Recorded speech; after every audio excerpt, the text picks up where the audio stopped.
Maintenant, une question, le e-book est-il green? On se dit que forcément oui, parce que c'est sur le numérique, ça ne consomme pas de papier. Pas forcément, et d'ailleurs on a du coup notre nouvel invité, Lucas Métairie, qui va tout vous expliquer. Salut Lucas. Salut Marco, bonjour Vincent. Bonjour. C'est à toi, explique-nous, est-ce que le e-book il est green? Alors déjà, ce qu'il faut savoir, c'est que produire un livre, ça pollue beaucoup.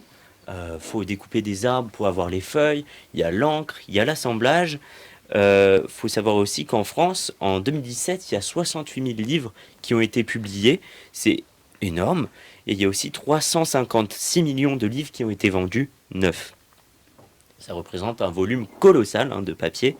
On peut utiliser du papier recyclé, Vincent, vous en avez parlé tout à l'heure, mais il faut savoir que c'est quand même moins de 10% de la production, donc c'est malheureusement assez minime pour le moment. Au total, la pollution que génère un livre quand il est fabriqué, elle s'élève à 1,3 kg de CO2. Avec 1,3 kg de CO2, qu'est-ce qu'on fait selon vous?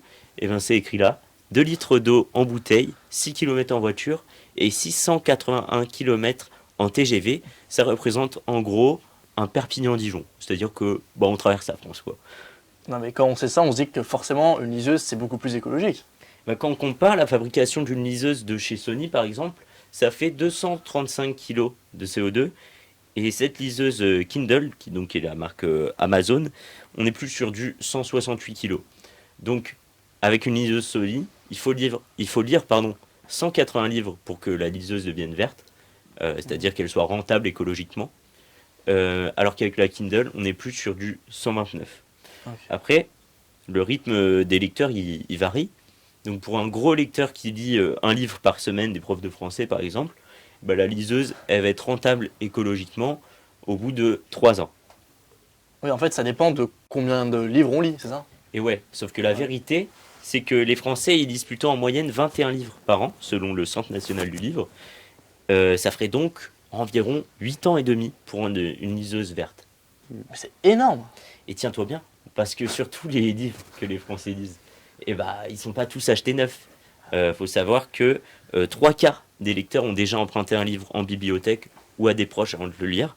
Et au final, sur la vingtaine de livres lus par les Français, il y en a 4 ou 5 qui sont achetés neufs. Donc ce chiffre de 8 ans, il monte à 40 ans pour la liseuse verte. Et quand on sait la durée de vie d'une liseuse, c'est assez affolant. Selon vous, tiens, c'est combien de temps la durée de vie d'une liseuse? Oh, je sais pas, je dirais 3 ans. Eh t'es presque juste, c'est entre 2 et 10 ans. C'est fou. Donc au final, à moins d'avoir beaucoup de chance et d'avoir une liseuse qui tient bien la route, il faudra toujours mieux lire un livre papier, soit l'acheter, soit l'emprunter en bibliothèque ou l'acheter à la brocante du livre de Montsartou. Faut savoir une petite stat, la liseuse au final elle devient écologique à partir du moment où vous lisez plus de 68 livres par an. Ça fait en gros 6 livres par mois, ce qui est énorme. Merci beaucoup Lucas pour ta chronique. N'hésitez pas à nous dire d'ailleurs dans les commentaires si vous lisez sur une liseuse, si vous préférez les livres en physique. Et vous Vincent, du coup, qu'est-ce que vous pensez du e-book? Alors moi je lis du livre papier, effectivement. J'ai pas appris grand-chose. Par contre, les ordres de grandeur, je les connaissais pas, donc c'est très intéressant.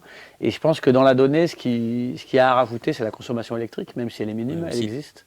Donc au kilo de CO2 que vous avez mis, je pense qu'il faut ajouter en plus cette problématique de consommation. Ça, c'est un élément. En revanche, ça n'empêche pas d'avoir une réflexion sur la question du livre. Parce qu'aujourd'hui, le livre, effectivement, il est moins polluant. Mais comme on dit toujours, le déchet le moins polluant, c'est celui qu'on ne produit pas. Et la question au niveau du livre, c'est plutôt comment est-ce que ou pas on surproduit du livre qu'on envoie au pilon derrière, ou est-ce qu'il faut travailler aussi comme on essaie de le faire nous. Et c'est pas facile, c'est pour ça que je ne jette pas la pierre du tout aux éditeurs, c'est pas facile du tout, mais quand on imprime nous nos programmes, nos affiches, etc., on essaye d'être au plus juste par rapport à nos besoins. Et eux, quand on sort les livres, forcément, on les sort en beaucoup d'exemplaires parce qu'on ne sait pas s'ils vont avoir une réussite commerciale ou pas.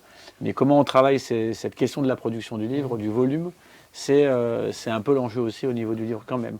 Et là, on voit que cette année, avec la crise qu'on connaît en ce moment, le coût du papier a pris 60% plus cher, et que ça a paradoxalement un impact écologique sur le livre, puisque du coup, les éditeurs font plus attention, puisque le papier ne coûtait vraiment pas cher, et aujourd'hui, ils impriment en étant plus attentifs au volume de livres, puisque le papier coûte vraiment beaucoup plus cher. Est-ce que ça pose pas un petit problème le fait que voilà, avec les livres sur le numérique, on peut plus les revendre pour votre festival? Est-ce que ça n'a pas un petit impact Alors, pour notre festival, je pense que l'impact est vraiment résiduel. Je crois que la liseuse, c'est quelque chose qui fonctionne vraiment bien, de toute façon, pour les gros lecteurs. Moi, j'ai un frère qui est bibliothécaire et qui a une liseuse, mais c'est quelqu'un, effectivement, qui lit, je Oui, dirais, 68 une bonne livres, ouais. quinzaine de livres par mois. Ouais. Donc, il n'a pas de problème avec ça. Et effectivement, avant, il partait en vacances avec un sac plein de bouquins. Maintenant, il part avec sa liseuse. Il y a une praticité, mais parce qu'il a une vraie pratique de lecteur. Pour le reste, c'est effectivement pas forcément adapté. Ok, ok, d'accord.